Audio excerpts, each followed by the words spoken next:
ఉండ్రాజవరం మండలం వెలగదూరు గ్రామం.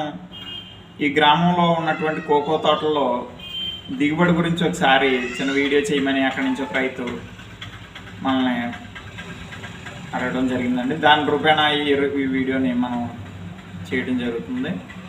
వెలగదూరు సాయిల్స్, ఉండ్రాజవరం మండలంలో ఉన్నటువంటి వెలగదూరు సాయిల్స్ కొంచెం ఆ మండలంలోనే పోలిస్తే మెట్ట వ్యవసాయానికి అనుకూలమైనటువంటి నేలలు, అందులోకి కొంచెం కండగల నేలలు.